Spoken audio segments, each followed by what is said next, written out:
Video को share subscribe जरूर करें। और खिचड़े और कड़े और नाड़े वाले हुसैनी मत बनो, बल्कि करबला वाले हुसैनी बनो। क्या सिर्फ 10 दिन के रस्मी हुसैनी मत बनो, बल्कि किरदार के हुसैनी बनो। क्या मैं ये नहीं कहता कि खिचड़ा ना बनाओ, मैं ये नहीं कहता शरबत ना बनाओ, बनाओ, न्यास करो, बल्कि जो मना करता है हम उनसे कहते हैं जब कुत्ते को पानी पिलाने पे जन्नत मिलती है तो इमाम हुसैन के नाम पे शरबत पिलाने पे जन्नत क्यों नहीं मिल सकती? किया गया है। खबर लीजिए, सैयदा ज़ैनब कुबरा आका को पुकारती है और हमें ये मिजाज देती है, जब मुसीबत आए मातम मत करना, शिकायत मत करना, अल्लाह के महबूब को मदद के लिए पुकार लेना। और यही ज़ैनुल आबिदीन की मदद फरमाए। फिर वो काफिला चला है। मुझे तो चूंकि करबला बयान नहीं करना है, सैयदा ज़ैनब को बयान करना है। वो काफिला चला है तो इमाम ज़ैनुल आबिदीन रस्सी पकड़ कर कभी बैठते हैं, बीमारी की वजह से चला नहीं जाता, ज़ैनुल आबिदीन पे छाबुक पड़ते। सैयदा ज़ैनब कहती है, ज़ैनुल आबिदीन मेरे बेटे अली औसत सब्र करना, इसलिए कि ये यजीदी जुल्म के लिए पैदा हुए और हम आले मोहम्मद सब्र के लिए पैदा। ज़ैनुल आबिदीन की हिम्मत बना। वो काफिला कूफा पहुंचा। जब कूफा पहुंचा है वो काफिला, तो बीबियों ने अपने चेहरे पर तो बाल डाल ही रखे थे। ये हालत देखी तो कूफा वालों को पता चला कि करबला से लुटा हुआ काफिला है। वो छतों पे चढ़ के सीना पीट रहे। ये सीना कौन पीटता है पता है? जिस सीने में अबू बकर उमर की मोहब्बत नहीं है, वो सीना इसी काबिल है कि वो पीटा जाए। उसकी सजा है ये। जिस सीने में शेखैन की मोहब्बत नहीं है, वो पीटा जाने के काबिल है। ये हम सुन्नियों का सीना है जिसमें अहले बैत और सहाबा की मोहब्बत मौजूद है। हम सीना पीटने को दिल की तौहीन समझते हैं, सीने की तौहीन समझते हैं, क्योंकि जिसमें अहले बैत की मोहब्बत हो वो सीना पीटा जाए, ये अहले बैत की तौहीन है, ये सहाबा की तौहीन है। वो सीने पीट रहे थे और चिल्ला रहे थे, हाय क्या हुआ, हाय हुसैन, हाय हुसैन। लेकिन सुन्नियों, नमाजों को छोड़ करके कैसा हुसैनी, जिना के अड्डों पे जाने वाला कैसा हुसैनी, शराब के अड्डों पे जाने वाला कैसा हुसैनी। तो अर्ज ये हुसैन, वाह हुसैन, वो चिल्ला रहे थे। वहां पहुंचे तो ताशे बज रहे थे, ढोल पीटे जा रहे थे, ढोल बज रहे थे। आज भी कुछ यजीदी बजाते हैं और उसको नाम अहले बैत की मोहब्बत कर देते। मैं उनके लिए एक जुमला कहता हूं, अहले बैत की मोहब्बत में ढोल बजाने वालों, इतना शौक है ना किसी की शहादत पे ढोल बजाने का, तो जब तुम्हारा बाप मरे और उसकी लाश घर में पड़ी रहे तो जरा जब बजा कर देखना कि किसी की मैयत पर ढोल बजाने का लुत्फ क्या है। अपने बाप की मैयत पे ढोल नहीं बजाते, और इमाम अली मकाम की शहादत पे ढोल बजाते तो उसको चिश्तियत का नाम देते हो, उसे तसव्वुफ का नाम देते हो, उसे अहले बैत की मोहब्बत का नाम देते हो। शर्म करो। यजीदी ढोल बजा रहे थे। वो सैयदा ज़ैनब थी। ज़ैनब ने कहा मुझे 2 जुमले कह लेने दो, 2 जुमले। यजीदी नहीं कहने देना चाहते थे। ज़ैनब ने अपने घुटनों को ऊंट की पीठ पे रखा और कहा लोगों सुनो, मैं ज़ैनब बिन्त फातिमा हूं।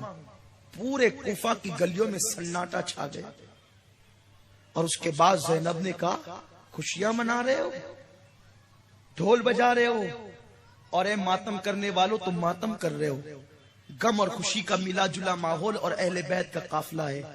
ज़ैनब कहती है क्या तुमने खत लिखकर मेरे भाई को नहीं बुलाया था, हुसैन को नहीं बुलाया था? धोखा दिया तुमने, तलवारें बनो उमैया के साथ कर दी। कूफा वालों, तुम पर अल्लाह की लानत हो और दुनिया देखेगी जब तक तुम और तुम्हारी नस्लें जमीन पे बाकी रहेगी, तुम इसी तरह सीना पीटते रहोगे, लेकिन खून हुसैन का कर्ज तुम्हारे सर से कभी नहीं उतरेगा। आज जो इराक की हालत है ना, अल्लाह ताला उसको दुरुस्त फरमा दे। इराक, बुजुर्गान दीन फरमाते हैं कि इराक कभी चैन की सांस नहीं लेगा, कभी बनेगा फिर उजड़ेगा, कभी बनेगा फिर उजड़ेगा, कभी बनेगा फिर उजड़ेगा। इसलिए कि इराक उस जमीन का नाम है जिस पर अहले बैत के खून के धब्बे लगे हुए। वो खून कभी उनको कयामत तक चैन से रहने नहीं देगा। اللہ رحم و کرم فرمائے.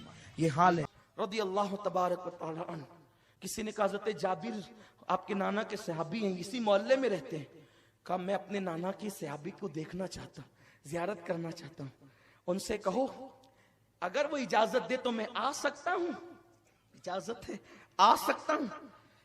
ایک خادم گیا, اے حضرت جابر, امام محمد باقر جو امام زین العابدین کے بیٹے ہیں نا, آپ سے ملنا چاہتے ہیں, اور وہ آپ کے محلے میں آئے ہیں. آپ غصے میں آ گئے, تم لوگ کیا کرتے ہو, ابھی آ کر مجھے کہہ رہے ہو کہ وہ ملنا چاہتے ہیں. ارے میرے محلے میں آئے تھے تو پہلے ہی مجھے بتا دیتے. میرے محلے میں آئے تھے تو پہلے ہی مجھے بتا دیتے, میں خود جا کر کے ان کی بارگاہ میں حاضر ہوتا. کیونکہ وہ ہیں 6-7 سال کے بچے, لیکن ان کی رگوں میں نبی کا خون ہے, اہل بیت ہے, وہ حضور کی اولاد ہیں. میں خود جاتا, لیکن چونکہ اب انہوں نے کہا آنے کا, بولو آ جائیں, گھر تو آپ ہی کا ہے, آ جائیں. اور فرمایا جب وہ نکلنے لگے اٹھ کر کے میرے یہاں آنے کے لیے, مجھے اطلاع کر دینا, وہ وہاں سے نکلیں گے, میں تعظیم کے لیے یہاں سے کھڑا ہو جاؤں گا. یہ صحابی کا مسلک ہے, صحابی کا. اور نبی کے نام پر ہم اٹھ کے کھڑے ہونے میں تساہل ہی کرتے ہیں. وہ 6-7 سال کے نبی کے گھرانے کے بچے کے لیے اٹھ کر کے کہتے ہیں میں کھڑا ہو جاؤں. اور اس کے بعد امام محمد باقر آئے. کسی نے کہا آ گئے امام باقر آ گئے. تو جیسے ہی کہا آ گئے تو کہا کہاں ہے, نابینا ہو گئے تھے, گھٹنے زمین پہ ٹیک دیا. کس نے؟ سفید داڑھی ہے, نبی کا شاگرد ہے, صحابہ میں عالم ہے, عالم صحابہ میں عالم ہے. اللہ اکبر. اپنے گھٹنے زمین پہ رکھ دیے اور اپنے لبوں سے امام باقر کے پیر چومنے لگے. امام باقر کے پیر چومتے ہیں. امام باقر نے بمشکل اٹھایا, آپ کیا کرتے ہیں؟ آپ میرے نانا کے صحابی. کہا آپ اہل بیت ہیں, رسول کے شہزادے ہیں, آپ مجھے چومنے دے پیر. پیر چومنے لگے, اور جب اٹھ کر کے اٹھا کر کھڑا کیا گیا تو اپنا ہاتھ لیا اور امام باقر کے سینے پہ ملنے لگے. اپنا ہاتھ لے کر امام باقر کے سینے پہ, کہاں کپڑے کے اندر ہاتھ ڈال کر سینے پہ مل رہے ہیں. اور اس کے بعد اپنی ناک پہ ہاتھ رکھا, اپنی ناک پہ ہاتھ رکھ کر مسکرانے لگے.